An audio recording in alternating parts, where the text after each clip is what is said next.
फडणवीस घाबरला, शेतकऱ्याच्या पोराचं तोंड बंद करायला निघाला होता तुम्ही, पण ज्या अधिकाऱ्याने मला नोटीस पाठवली होती त्याच्या कार्यालयात गेलो तेव्हा तो अधिकारीच त्या कार्यालयात टायमिंगला नव्हता. जेव्हा आला तेव्हा प्रश्न विचारल्यावरती त्याला कोणी उत्तरच द्यायचं समजलं नाही. एकाही प्रश्नाचं उत्तर दिलं नाही. नोटीस बेकायदा पाठवली, पण तिथं गेल्यावरती एक तफावत आढळली.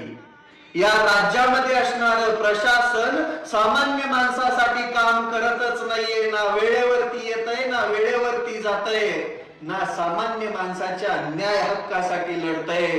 फक्त खुर्चीवरती बसून ढुंगण लाल करतायत, पगारी घेतायत, गले लट्ट, लाचा खातायत, स्वतःची घरं भरतायत, स्वतःच्या लेकरांना कमवून ठेवतायत. या प्रत्येक अधिकाऱ्याला या टीम गब्बरचा इशारा आहे की तुमचा काळ संपला. इथून पुढे सामान्य शेतकऱ्यांच्या पोरांचा, कष्टकऱ्यांच्या पोरांचा, या महाराष्ट्रातील सामान्य माणसांच्या लेकरांचा, सामान्य माणसाचा आवाज तुम्हाला झोप लागू देणार नाही. माझा तुम्हाला या व्हिडिओ मार्फत इशारा आहे. कोणत्या बी डिपार्टमेंटचा माझ्या समोर पुरावा आला तर तुमच्या समोर टीम गब्बर हजर असणार आणि त्याचा जाब आम्ही तुम्हाला विचारणार.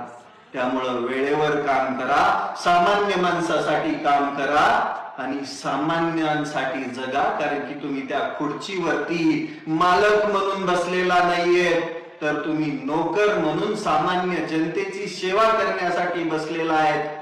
कालच्या प्रकरणानंतर एक गंभीर गोष्ट आढळली आहे, ती म्हणजे कोणताच अधिकाऱ्याला काहीच माहित नाहीये, काहीच नॉलेज नाहीये. फक्त खुर्ची गरम करण्यासाठी तिथं बसले, गलेलट्ट पगार घेण्यासाठी बसलेत.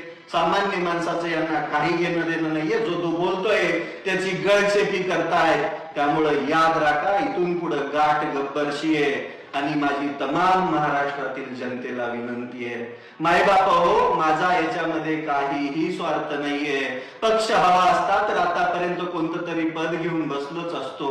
तुमच्यावर अन्याय झालाय, सामाजिक असू द्या, सार्वजनिक असू द्या, कोणताही अन्याय झालाय, कोणत्याही अधिकाऱ्याने केलाय, तुमच्याकडे पुरावे आहेत ना, माझ्याकडे घेऊन या.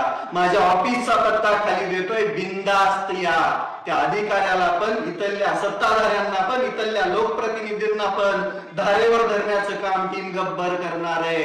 फक्त तुमच्या सपोर्टची गरज आहे, तुमच्या साथीची गरज आहे. हा रविराज कधीच विकल्या जाणार नाही. हा लढणार शेवटच्या श्वासापर्यंत.